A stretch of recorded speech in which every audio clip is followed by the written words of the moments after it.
Bienvenidos al programa Prospectiva, en una edición más donde vamos a analizar los desarrollos y los eventos que caracterizan a nuestro país y que también tienen implicancias a nivel global. En este caso, nos vamos a referir al desarrollo del negocio ilícito de la cocaína. Es un tema que sin duda alguna levanta algunas suspicacias y muchos temores, principalmente porque un tema de esta magnitud afecta a diferentes ámbitos de las fuerzas de seguridad, a las instituciones gubernamentales, pero también a la conducta de la sociedad en relación al tráfico, a la comercialización, a la producción y en algunos casos a la protección de quienes realizan estas actividades ilícitas. También porque levanta muchas suspicacias y temores porque en el fondo está en cuestión la organización estatal, la relevancia de sus instituciones, la capacidad de sus órganos de seguridad para poder establecer un orden, para poder hacer y ejercer el derecho establecido en este caso. Pues bien, para tratar este problema de alta magnitud, de alto contenido político, hemos invitado al sociólogo Carlos Peris. Carlos Peris es un joven investigador egresado de la Universidad Católica con el grado de sociólogo. Posteriormente hizo su doctorado también en Ciencias Sociales en la Universidad de Misiones, Argentina, y tiene numerosas estancias de investigación en Alemania, en Japón, en España, y ahora se encuentra haciendo estudios postdoctorales en la Universidad Sorbonne de París. Ahora bien, hemos decidido abordar esta temática porque consideramos que la cantidad de eventos relacionados con el tráfico ilícito de las drogas y en particular con el tráfico de cocaína ha llevado a nuestras instituciones a una situación de crisis y al mismo tiempo ha puesto de manifiesto ante la opinión pública de qué manera están involucrados los diferentes niveles de funcionarios, autoridades y al mismo tiempo líderes políticos. En este sentido es que vamos a tratar este tema con el doctor Carlos Peris.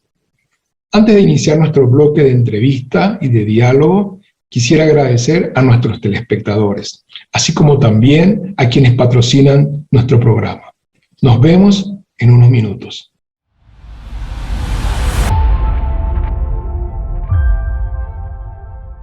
De regreso a nuestro segundo bloque, tenemos como invitado al doctor Carlos Peris. ¿Qué tal, Carlos? ¿Cómo estás? Un gusto que nos acompañes en Prospectiva. Hola, Luis. No, por favor, el gusto es para mí. Estoy acá a tus órdenes para conversar un poquitito sobre lo que nos trae el día de hoy. Carlos, en los últimos tiempos hemos observado de qué manera el mercado ilegal de la cocaína se ha incrementado en nuestro país, o por lo menos lo estamos descubriendo a través de estos decomisos de toneladas y toneladas de cocaína, sea por barco o de otros medios. ¿Cómo es hoy en día el mercado ilegal de la cocaína a nivel global? Bueno, el mercado ilegal de la cocaína sigue, digamos, una lógica de expansión desde sus inicios, ¿no? Es decir, la cocaína es una droga que tiene una producción relativamente fácil, es decir, puede ser una producción que se esté haciendo en diferentes partes del mundo, en el cual se concentra digamos, en algunas regiones en específicas, pero la principal cuestión que atrae, digamos, de la cocaína es la alta demanda que tiene. Es decir, es una droga muy consumida a nivel mundial, Incluso los últimos estudios del periodista de investigación Roberto Saviano y también de los informes de investigación que hace la agencia internacional Inside Crime, dicen que la cocaína es de las drogas ilegales la más consumida en todo el mundo. Es decir, a esa cuestión que se consume altamente la cocaína, estamos diciendo también que tiene un alto valor de venta. Y eso confluye justamente en un punto que hace una droga muy atractiva para las personas que deciden llevarla desde el narcotráfico. Es una droga con alta demanda y con alto precio de venta. Entonces eso hace que la cocaína se expanda y que vaya adquiriendo nuevos territorios, tanto para el cultivo y la cosecha de su materia prima, que vendría a ser las hojas de coca, que en América Latina principalmente se lleva dentro de lo que podría ser la región andina, y posterior la creación de laboratorios en el cual se sintetiza esa materia prima y se crea la sustancia per se, que es actualmente el proceso de cocainización que está pasando el Paraguay. Es decir, el Paraguay hoy en día, ya yéndonos un poquitito a una cuestión más nacional, su eslabón de la cocaína es la producción a través de laboratorios.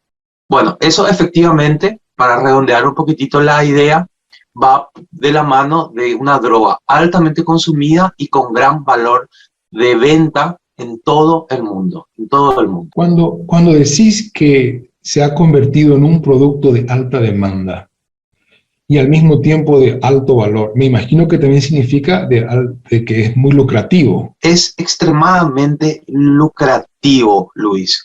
Estudios, es decir, los estudios de Roberto Saviano justamente nos ayudan a poder entender el valor de venta de la cocaína a nivel mundial.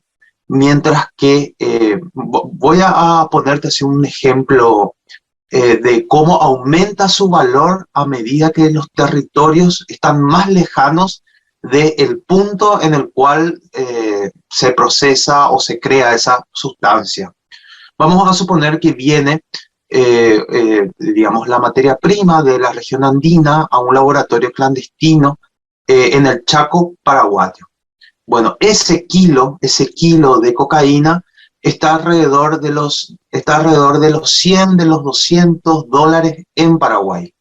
Pero ese precio aumenta más del 100% en la región en Europa y aumenta más del 500% en países que tienen una alta restricción legal, como podría, por ejemplo, ser los países del Medio Oriente, donde también llega la droga, o países que están muy lejos, geográficamente hablando, como podría ser Australia.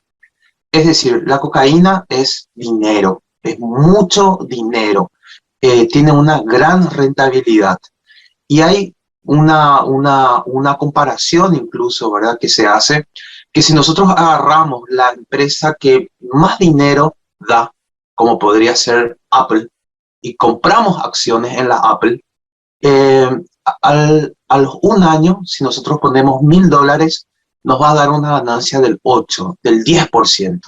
Bueno, si nosotros metemos ese mismo dinero, esos $1.000, en el negocio de la cocaína, las proyecciones dicen que no es que vas a ganar el 8% de esos $1.000, sino podrías conseguir el 100%, el 200%, el 300% incluso. Es decir, tiene una alta rentabilidad para las personas que justamente están dentro de este negocio. Una vez más, Luis, la cocaína es dinero, mucho dinero. Se consume mucho, se vende a muy buen precio, y para las personas que invierten en el negocio, que se meten en el narcotráfico de la cocaína, les trae demasiada rentabilidad. Carlos, cuando nosotros nos sumergimos en el negocio de la cocaína, en el procesamiento, en el transporte, en la distribución, en la venta, estamos hablando como la formación de un mercado realmente. Y en este mercado Hay, me imagino, grupos dominantes que asociados con fuerzas financieras y también militares potentes, ¿verdad? ¿Estamos hablando de una mafia dentro del mercado ilegal de la cocaína? Sí, estamos hablando de una mafia, Luis, pero por sobre todas las cosas, a mí me gusta, digamos, explicar esta cocainización del Paraguay desde una perspectiva histórica que tiene, digamos, una alta relación, digamos, en ese proceso histórico con la presencia de nuevos grupos criminales que vinieron, de que estuvieron, de que están incluso en Paraguay, trayendo una nueva lógica del mercado ilegal. Es decir, si nosotros nos vamos más o menos en las crónicas de frontera entre Paraguay y Brasil, allá en el año 1940, 1950, algunos periódicos de frontera del lado brasilero ya decían de que había un tráfico incipiente de marihuana del Paraguay al Brasil, llevado principalmente por policías, militares, pero que estaba muy mezclado con el contrabando. Bueno, digamos, ese contrabando, que principalmente era contrabando de productos, de alcohol y de otras cuestiones más, se transforma en la década de 1970, cuando viene Agus Ricord al Paraguay y, bueno, presenta una nueva modalidad de negocios, y principalmente durante el 70 y el 80, el negocio del narcotráfico era llevado por los militares afines al régimen. Bueno, casos de esos hay muchos, incluso hay un documental, estudios muy serios que hablan sobre esa cuestión. En los 90, o mejor dicho, a principios de los 90, cae el régimen de Stroessner y se produce una democratización en todos los sectores de la sociedad y los mercados ilegales, y por lo tanto el narcotráfico también se democratiza y empiezan a aparecer los patrones de frontera.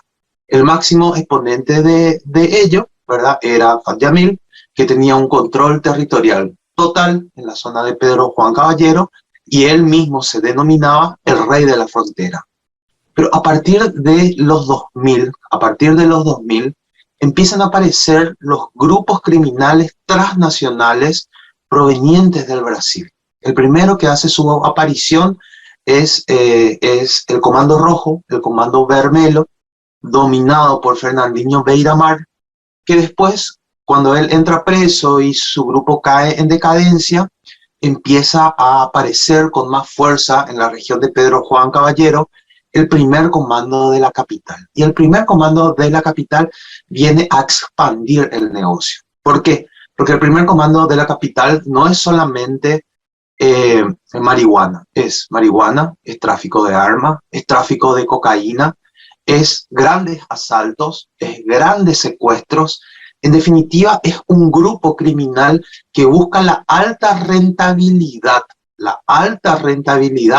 en los negocios ilegales, en los mercados ilegales.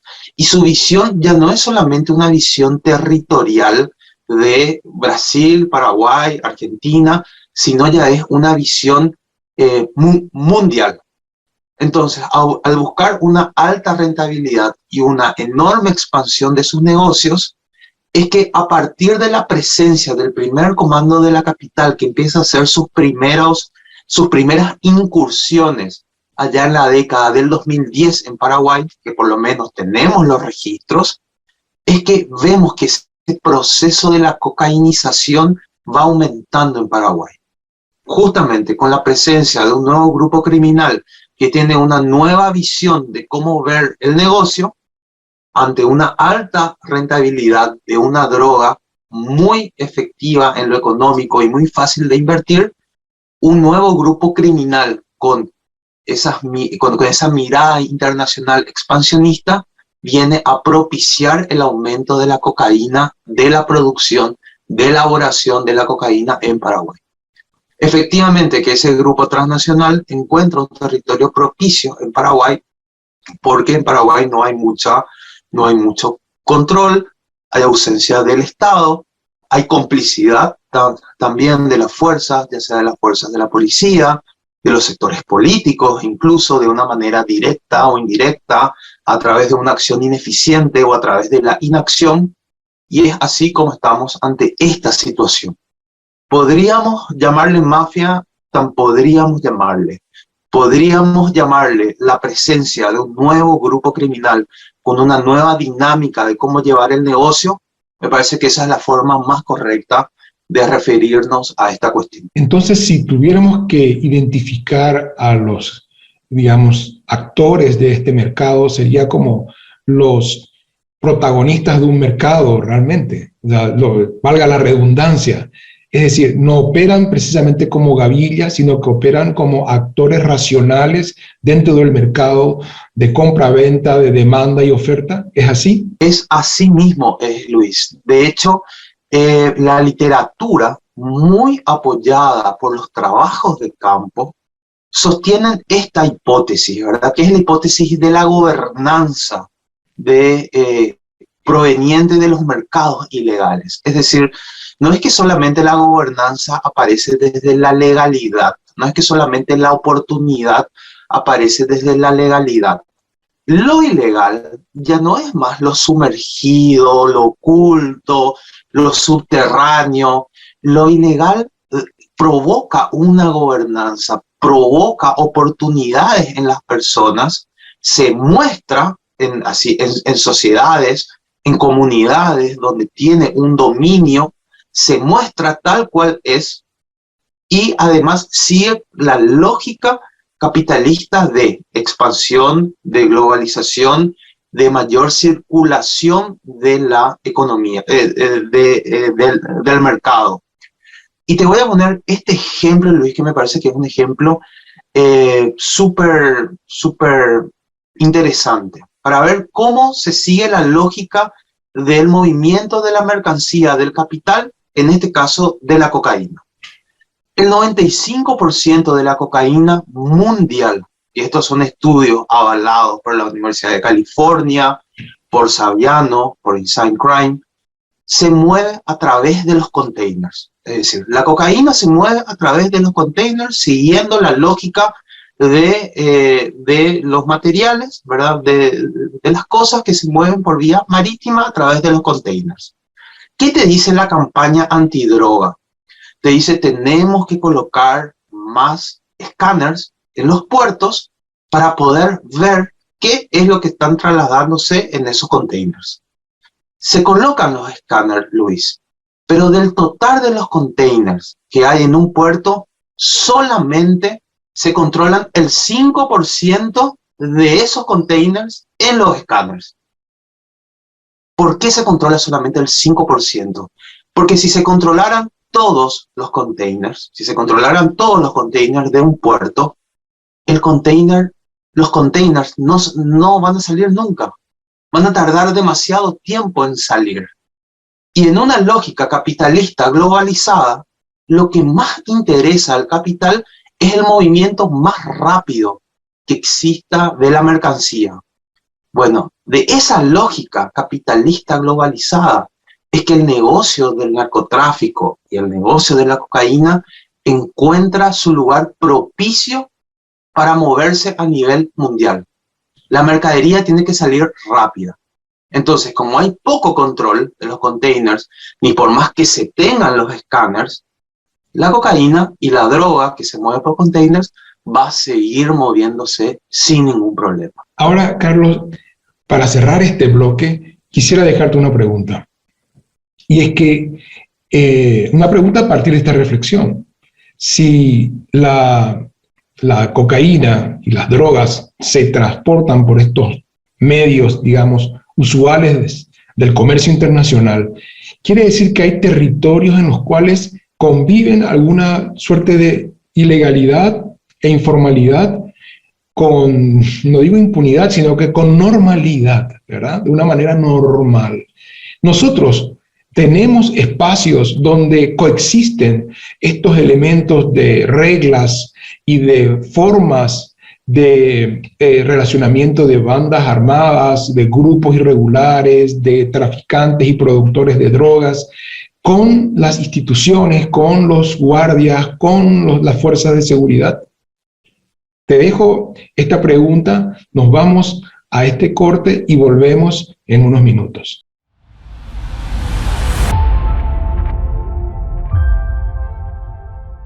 Agradecemos que nos acompañen semana a semana en el programa Prospectiva. En esta edición nos encontramos con el doctor Carlos Peris, quien está realizando numerosos trabajos de investigación sobre el tráfico y la lógica que sigue el comercio ilegal de las drogas, en particular de la cocaína. En este momento, Carlos, tengo entendido que vos estás haciendo un trabajo de investigación en el exterior, ¿verdad? ¿Es así? Así mismo es, Luis. Actualmente me encuentro en París, aquí haciendo mis estudios postdoctorales, becado por la Becal de Paraguay, y estoy en la Universidad Sorbona, en la París 3, trabajando justamente esta cuestión de las inseguridades, de las legalidades, de las ilegalidades, pero sobre todas las cosas centrados en el accionar de la policía, centrados en el accionar de la policía.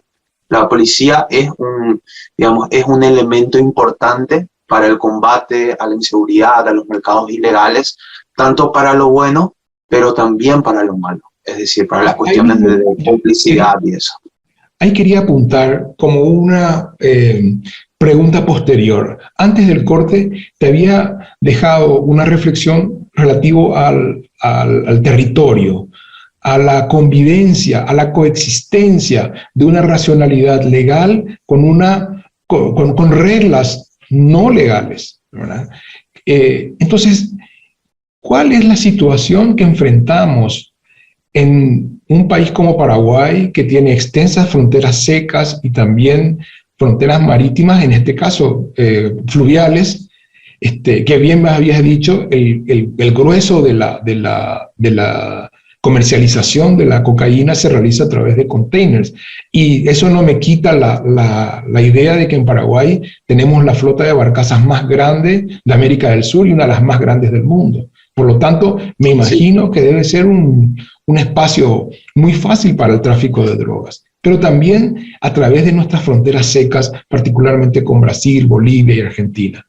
¿Cuál es la situación que enfrentamos en el presente? Bueno, nosotros en el año 2016, 2017, 2018, junto con el investigador Marcelo Moriconi, hicimos un estudio focalizado en la ciudad de Pedro Juan Caballero, donde justamente intentamos comprender esta lógica de la legalidad y la ilegalidad dentro de un territorio.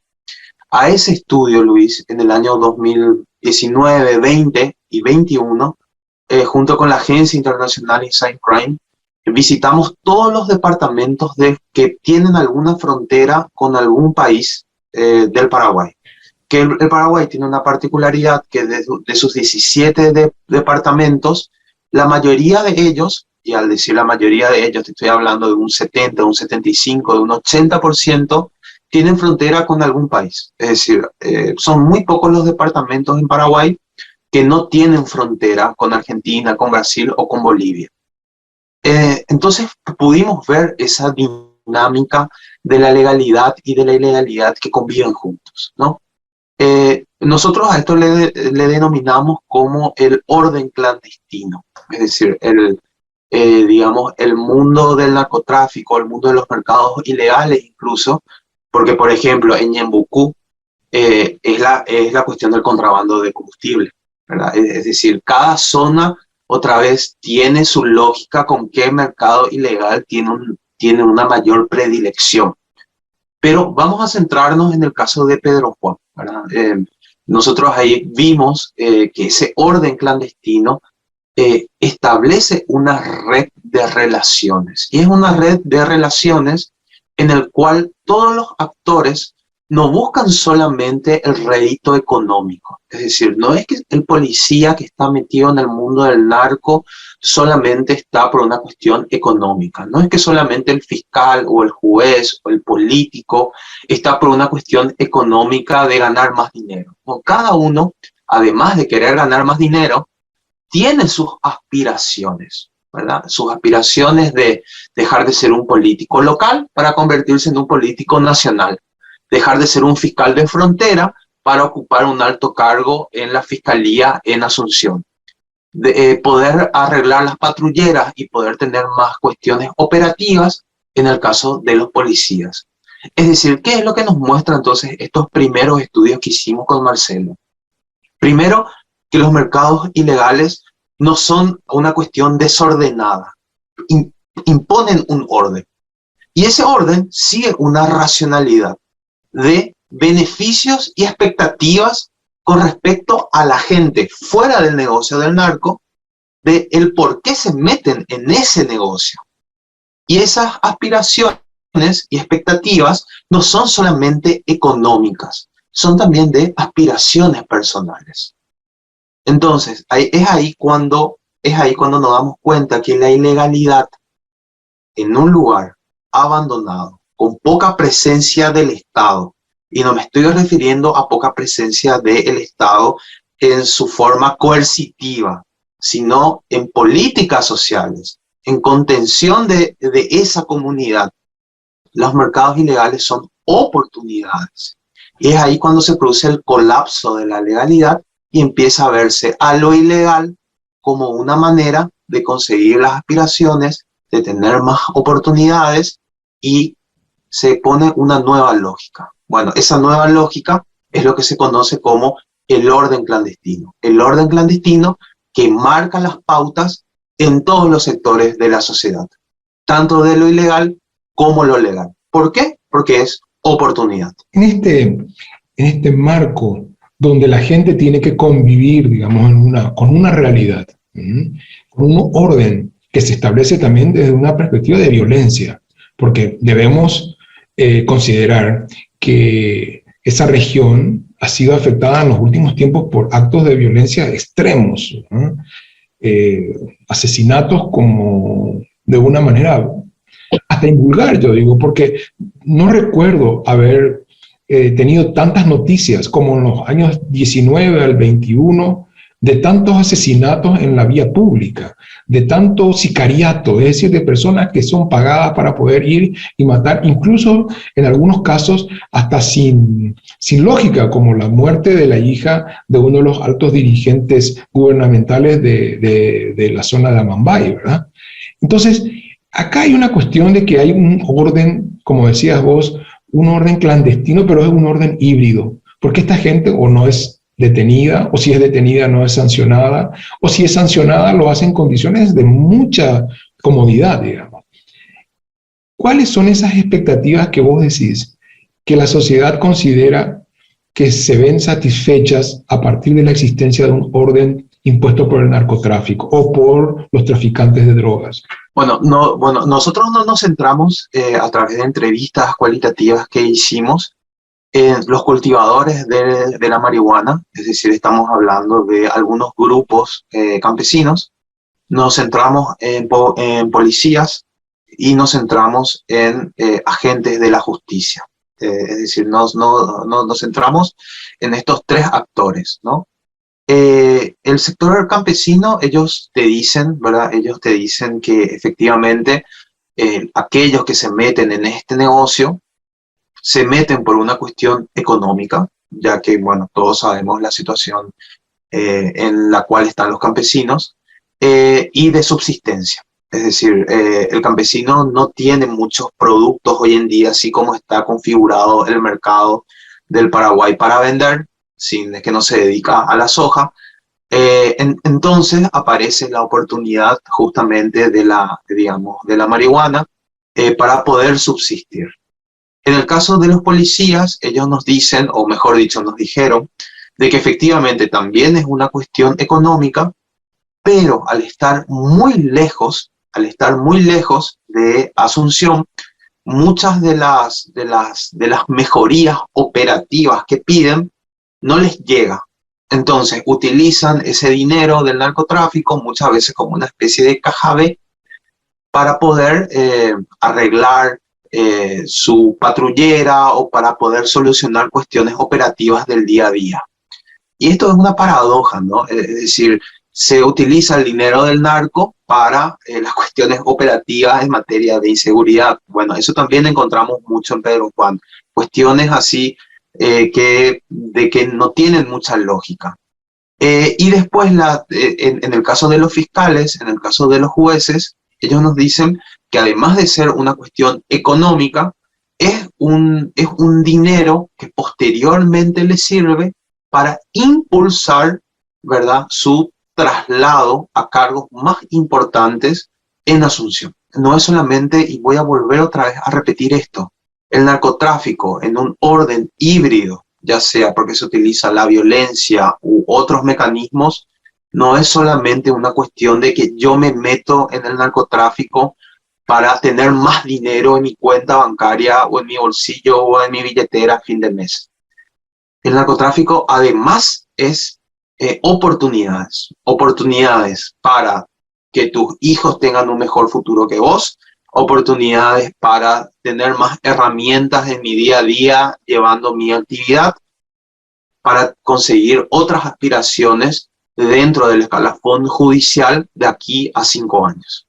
Es decir, el narcotráfico penetra no solamente desde lo económico, sino que da oportunidades. Es decir, el narcotráfico, Luis, en lugares donde está muy expandido, como es el caso de Pedro Juan, no es violencia solamente. Es decir, nosotros incluso le hicimos una entrevista a muchos pobladores y ellos ven como algo normal el sicariato. Ellos ven como algo normal que se haya, de que se maten entre sí los narcotraficantes, ¿verdad? De que ocurran atentados en la vía pública. Es decir, ellos ya conviven con esa situación. ¿Y por qué pasa eso? Es decir, ¿por qué se volvió algo normal el narcotráfico y sus formas? Porque el narcotráfico ya forma parte del día a día. ¿Y por qué el narcotráfico forma parte del día a día? Porque penetró tanto en las estructuras, de que absolutamente lugar en el que te vayas a rascar, lugar en el que te vayas a inspeccionar, encontrás digamos, una huella del narco. Bueno, eso es Pedro Juan Caballero. Esas son algunas regiones del Paraguay, principalmente en toda esa línea fronteriza que nosotros le denominamos la frontera seca con el Brasil, en el que el narcotráfico se configura como el estructurador de la realidad, de oportunidades, de mayor dinero para aquellos agentes que se meten, y empieza a poner su lógica tanto en lo legal como en lo ilegal. Carlos, en este contexto, identifico como 3 ámbitos de análisis. El primero de ellos, que ya hiciste referencia, es al campo económico, ¿verdad? Que el negocio de la producción, transformación, comercialización y venta de la cocaína y de otras drogas se constituye en el articulador del sistema económico productivo de algunos territorios como este que estás relacionando ahora y referenciando. Por otro lado, sin duda está todo su entramado de normas, de reglas que incluyen el asesinato por incumplimiento de alguna promesa o, no sé, de alguna manera la infidelidad al clan, al grupo, y que hace, sin duda alguna, al tejido de las instituciones. Y por el otro lado, esta permisividad en los órganos de seguridad, que supuestamente tienen que confrontarlos desde una legalidad estatal. Y por lo tanto ahí tenemos también la introducción del Estado como tal. Me gustaría, Carlos, que en el próximo bloque pudiéramos hablar de esta triple relación económica, institucional y estatal, ¿no? A través de las fuerzas de seguridad y, como bien decías en tus últimas investigaciones, relativas a la relación que hay entre la policía y el orden político, porque es precisamente ahí donde radica toda esta hibridación, es decir, la desaparición de lo que nosotros entendemos como legalidad y la imposición de una nueva legalidad. Vamos a ir a un pequeño corte y volvemos en unos minutos.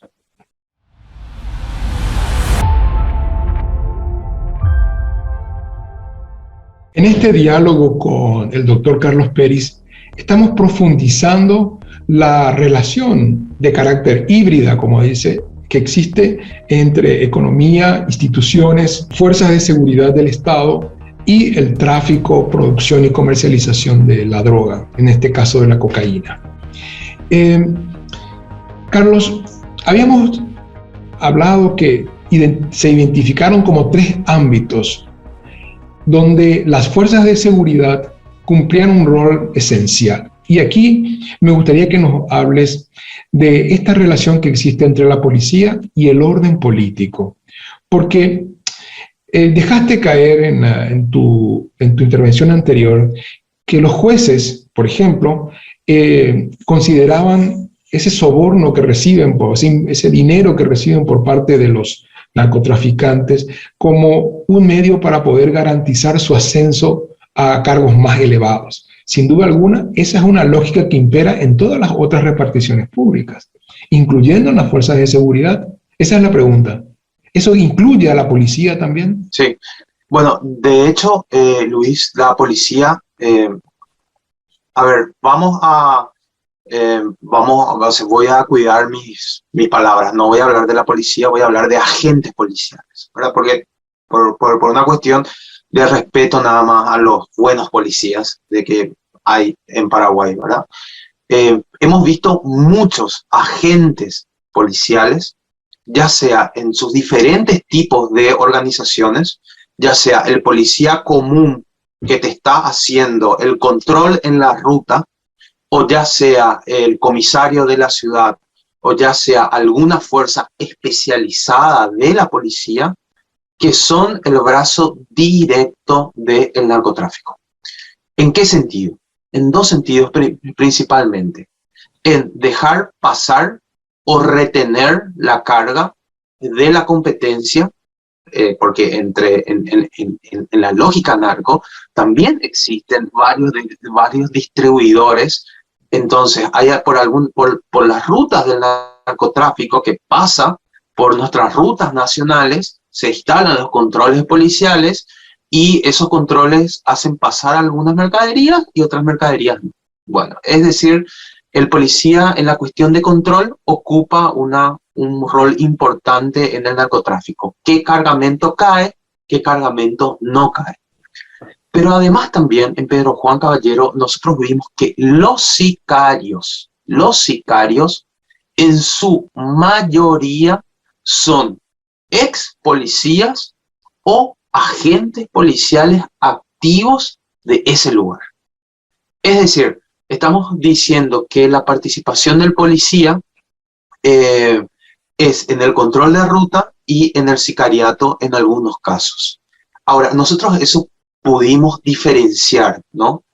El sicariato que te hace un agente policial, por lo general, es un trabajo extra del policía como persona. Es decir, el dinero que recibe, y eso nos dijeron 2 agentes policiales, por lo general el policía se lo guarda para él o para un grupo, digamos, en definitiva, que lo ayudó a realizar esa actividad de matanza. Ahora, en el caso del control, es lo que existe como se recauda para la corona. Es decir, si es que en 6 horas de control sobre una ruta determinada se junta una cierta cantidad de dinero, no es que ese dinero se guarda para los policías que estuvieron ahí, sino que se va repartiendo en las diferentes estructuras que están más arriba de él. Bueno, nosotros esas estructuras más arriba de él no pudimos localizar de una forma para decir sí, va hasta tal persona o va hasta tal lugar. Pero que existe esa lógica, existe. Es decir, el policía, agentes de la policía están haciendo el control de las mercaderías del narco, dejando pasar y reteniendo algunas, están siendo los sicarios, y eso cumple una función que otra vez es recaudar para la corona en el primer caso y una actividad extra de tener mayor dinero en el caso del sicariato. Contestando a tu pregunta, hay una relación directa entre agentes de la policía con el mundo del narcotráfico. Y estas fuerzas de seguridad que se han constituido en el norte del país, que están asociadas, digamos, a la lucha contra el terrorismo, contra los grupos terroristas que operan en la zona de Amambay, de Concepción, incluso de San Pedro, ¿verdad? En ese ámbito. ¿También están, digamos, asociados a esta lógica? Bueno, nosotros no tenemos una prueba directa, Luis. Es decir, yo, por ejemplo, en el caso de Pedro Juan Caballero, te puedo decir, sí, hay policías que se dedican al sicariato, sí, hay policías que se dedican a la cuestión del narco. Eso no solamente lo digo yo, informes de fiscales que investigaron muchos de estos crímenes encontraron que muchos de los sicarios fueron policías. Incluso informes de contrainteligencia dentro de las propias fuerzas te indican a ciertos agentes de la policía. Bueno, en el caso de la FTC, en el caso de un poquitito más arriba, ¿no? En la zona de San Pedro, en la zona de Concepción, nosotros no encontramos una implicancia directa de estas fuerzas con el narcotráfico. Ahora bien, hay una cuestión que cae por lógica pura. El narcotráfico en esa zona existe. Es decir, está el narcotráfico en San Pedro, está el narcotráfico en Concepción, se mueven las mercaderías ilegales de la droga, de la cocaína, de la marihuana, sin problema. Y si es que hay un control territorial, como el que hacen las FTC, ¿verdad? En esa zona, cierta permisividad tiene que existir. Pero eso nosotros no podemos asegurar simplemente porque no tenemos, digamos, esa prueba. Pero nos lleva a pensar de que si es que hay narcotráfico en esa zona, es porque existe una cierta permisividad de las fuerzas de control que tienen un dominio territorial ahí. ¿Y quiénes son las que tienen un dominio territorial ahí? Las FTC. Es decir, por silogismo, por lógica, podemos decir que sí, pero no podemos asegurar. No podemos asegurar. Por ejemplo, hay una disputa en el tema del territorio, porque hasta el presente la gente dice, sí, la FCT controla el territorio en esa región, pero ha sido incapaz de poder solucionar secuestros emblemáticos como del vicepresidente Oscar Denis, por ejemplo, ¿verdad? ¿Eso demuestra la verdadera incapacidad de las fuerzas de seguridad? ¿O es que quienes controlan el territorio son estas fuerzas terroristas como el EPP? Yo, por sobre todas las cosas, Luis, ¿verdad? Los pocos estudios que pude hacer sobre el EPP y, bueno, en definitiva, sobre esos grupos que están en esa zona, que podemos llamarle de diferentes formas, muestran no tanto una capacidad operativa de estos grupos, sino muestra más una incapacidad de la FTC, ¿no? Es decir, una incapacidad de la FTC en el sentido operativo, en el sentido de que no tienen las herramientas propicias para lo que es esa zona, no tienen tampoco una preparación específica para ello, es decir, y otra cuestión más, ¿no? Es decir, sí vimos cierta complicidad e improvisación. Y esto es algo que también cae de lógico, ¿no? Que es el discurso, incluso, voy a intentar unir dos temas. Es el discurso que se hace a la política antidroga. ¿Qué es lo que se dice de la política antidroga? Se dice, bueno, si es que legalizamos la producción de la marihuana en Paraguay, vamos a hacer que colapse el mercado ilegal de la marihuana en Paraguay. ¿Por qué? Porque simplemente va a entrar dentro de las estructuras legales, impositivas y todas esas cuestiones. Entonces, bueno, va a entrar en la oferta y la demanda de una forma legal y va a colapsar el mercado ilegal de la marihuana en Paraguay. Pero la gente dice, bueno, si mantenemos en la ilegalidad las drogas, van a poder seguir funcionando los organismos de lucha contra estas drogas. Bueno, es decir, tenemos que mantener el negocio para que ciertos organismos puedan seguir funcionando. Es una situación hipotética. Eso no es muy perverso, Carlos. Esa lógica es muy perversa. Pero esa misma lógica es el que se tiene en el discurso del EPP. Es decir, hay que mantener cierta lógica, porque en definitiva es la caja B para ciertos sectores que están ahí detrás de las FTC, y se mantiene una especie de paz, Luis, uno se va a San Pedro, y habla con la gente. Es decir, a mí me tocó hacer entrevistas cualitativas con gente que está en San Pedro. Y el habitante de San Pedro te dice, mira, acá hay una lógica en el que se mantiene, ¿verdad? En el que se mantiene una convivencia. Todos sabemos cómo actúa la FTC y todos sabemos también cómo actúa este grupo.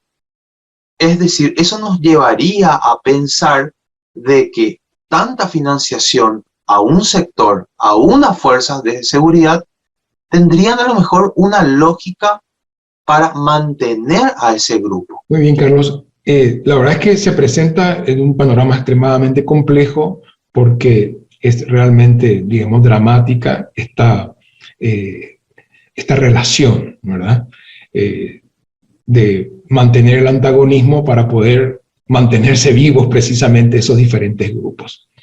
Quisiera trasladar ahora esta problemática a un campo un poco más complejo que hace relación con la dinámica global de los circuitos del crimen transnacional y, por el otro lado, la responsabilidad y capacidad del Estado para enfrentarlos, para superarlos, para contenerlos, ¿verdad?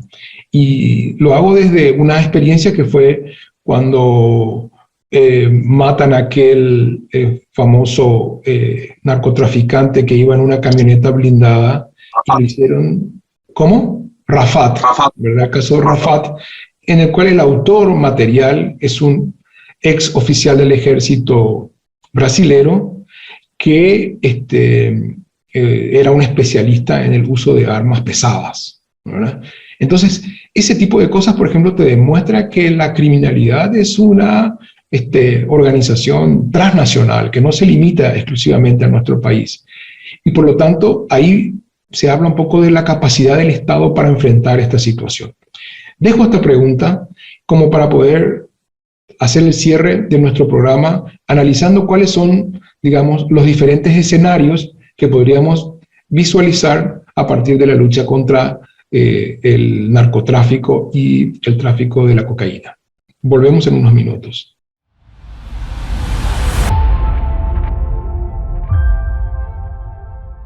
Bueno, de regreso a nuestro último bloque, quiero agradecer a toda la teleaudiencia que nos acompaña en este programa y además por sus opiniones, por sus mensajes, al email que figura aquí en la pantalla, así como también en las redes sociales de Twitter e Instagram.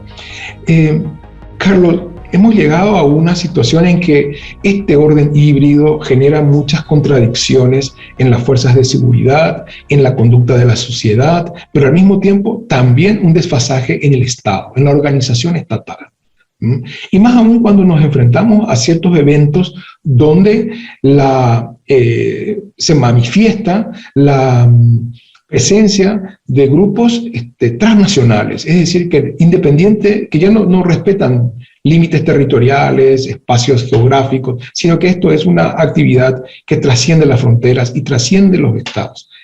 ¿Cuáles son los escenarios futuros que se advierte para esta contención, esta lucha o la legalización de esta actividad del narcotráfico? Bueno, por sobre todas las cosas, Luis, a ver, a mí me parece algo importante en este punto, es que tenemos que comprender que la ilegalidad siempre va a estar un paso por delante de la legalidad, ¿verdad? ¿Y por qué la ilegalidad siempre va a estar un paso por delante de la legalidad?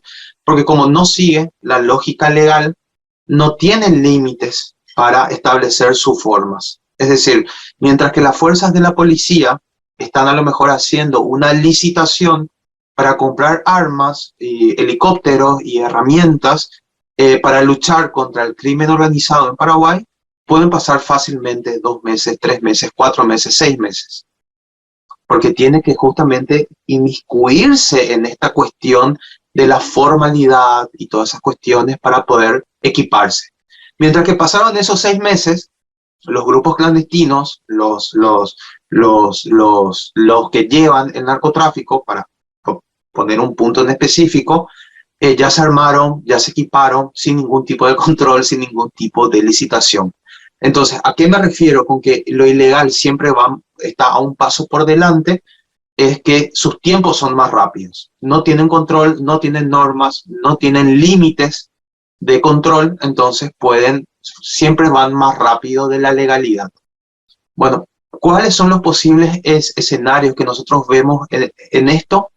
Bueno, por sobre todas las cosas, una expansión de la narcopolítica, Luis. Es decir, eso es un tema que a nosotros todavía nos toca estudiar, y digo todavía a mi equipo de investigación, pero las noticias cotidianas te muestran uniones directas e indirectas que cada vez están más presentes entre el narcotráfico y ciertos personajes que están en nuestra política cotidiana del Paraguay. Es decir, una expansión de la narcopolítica.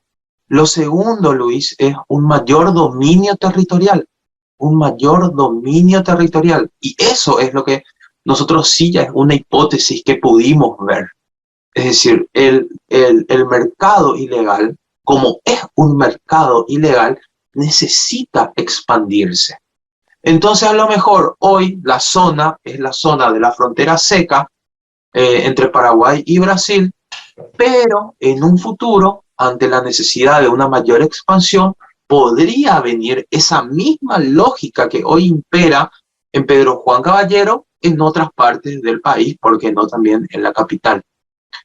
El tercer posible escenario que vemos es que la estructura estatal se corrompa aún más. Es decir, que el narcotráfico, que los mercados ilegales penetren cada vez más, ¿verdad? Y bueno, en definitiva, va a llegar un punto en el que vamos a tener que admitir que vivimos en un narcoestado. Es decir, eso es también un debate interesante que pasa hoy en día, ¿no? Es decir, el narcoestado. Bueno, ese es el principal problema, el principal escenario que podríamos llegar a tener si es que no se combate de una forma efectiva la cuestión del narcotráfico.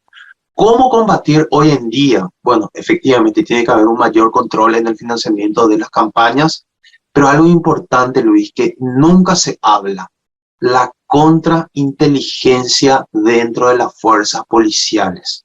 Es decir, existe la contrainteligencia para algunos oficiales que ocupan ciertos cargos, pero no en todos.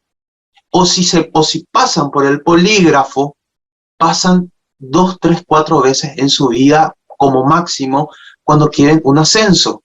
Cuando que en verdad al policía, y más en zonas extremadamente conflictivas como son esas, tienen que tener una contrainteligencia que constantemente estén evaluando la función del policía en su desempeño. Bueno, eso no existe, Luis. Es decir, no pasa, es decir, es muy fácil a lo mejor para el discurso político decir necesitamos mayor control, necesitamos mayor presencia de la policía, necesitamos más armas, necesitamos más helicópteros, necesitamos más tecnología. Pero fíjate que ningún discurso político dice mayor contrainteligencia, que al policía también se lo controle dentro de la fuerza. Bueno, eso no hay. Entonces vos puedes tener más armas, puedes tener más helicópteros, puedes tener más tecnología, puedes tener más luz que ilumine, más todo, mayor infraestructura, pero ¿quiénes van a estar llevando esa tarea de control? Bueno, los agentes que ya están corrompidos. Por ahí más o menos va la discusión, Luis. Asimismo, como plantea Carlos, nosotros nos encontramos en un periodo de reflexión profunda sobre la responsabilidad que tiene la sociedad para transformar el Estado. Es decir, hoy en día ya no es más el Estado quien se va a reformar por sí mismo, sino que es desde la sociedad que deben surgir las diferentes alternativas. Y tal como nos presenta Carlos en este diálogo, la primera razón de combatir al al mercado ilegal es la de disponer una política de seguridad, pero es también disponer una política de mercado, ¿no? Disponer una estrategia para poder, de alguna manera, contener, superar o absorber este tipo de producción que es tan rentable y que tiene beneficios tan elevados y que al mismo tiempo promueve una cultura de violencia, ¿no? Ahora bien, creo que la razón principal de esta situación que enfrentamos del orden híbrido está articulado a través de la ausencia del Estado, del Estado vacío, del territorio vacío, del Estado sin presencia, y que se observa muy bien, particularmente en toda aquella región de frontera con Bolivia, con Brasil e incluso con Argentina, ¿no? Es decir, todas nuestras fronteras están de alguna manera desprotegidas de la presencia del Estado como servidor, de entidades de servicio, de prestación de servicios que le garanticen justicia, que le garanticen seguridad, que le garanticen acceso a la salud, acceso a la enseñanza, a la información y al mismo tiempo su incorporación al sistema productivo. Creo también que esta lógica que se ha impuesto de un estilo Far West en el sistema de seguridad, donde los policías, donde los militares, no digo todos, algunos policías, algunos militares, convierten su función pública en una actividad privada de recaudación y de promoción personal, disociada de su función pública, disociada de su responsabilidad colectiva, hace que tengamos que articular una reforma dentro del Estado promoviendo la integridad, valorizando la integridad, premiando la integridad. Y ahí creo que hay un gran desafío, porque son todas propuestas de carácter hasta utópicas para muchos, porque lo material está ahí al lado mismo, en dólares contantes y sonantes que provienen del mundo ilegal. Entonces, Carlos, creo que hemos llegado a una pequeña conclusión en estas alternativas que se nos presentan, y es que en el futuro un gran espacio de diálogo, un gran espacio de debate, un gran espacio de reflexión será el campo de lo político, porque a partir de ahí es que vamos a poder articular las diferentes fuerzas, las diferentes ideas para ponerlas en práctica, en articular un nuevo orden, un orden donde el Estado social de derecho pueda ser efectivo. Bueno, Carlos, muchísimas gracias por acompañarnos en este programa. Fue un gusto tenerte con nosotros en Prospectiva. Yo sé que desde un inicio estuviste siguiendo este programa y quisiera que en próximas ocasiones pudiéramos hablar desde las fuerzas de seguridad, pero desde otras perspectivas, un poco desde la sociedad, desde la percepción que existe en la sociedad a partir de tus estudios. Muchísimas gracias, Carlos. Fue un placer tenerte en Prospectiva. Igual, Luis, a las órdenes. Un fuerte saludo para vos y para todos tus televidentes. Bueno, estuvimos con el doctor Carlos Peris, doctor en sociología, quien estudia los diferentes ángulos de los mercados ilegales y al mismo tiempo del desarrollo del tráfico de la cocaína en Paraguay en políticas comparadas con otros países. Nos vamos a encontrar en la próxima edición de Prospectiva y agradecemos a nuestros patrocinadores, al Grupo Kraken para sus departamentos Gómez de Castro, así como también al Grupo 5 Días, quien patrocina este programa en los canales 16 de Tigo y de Flow Personal. Muchísimas gracias y nos vemos en la próxima edición.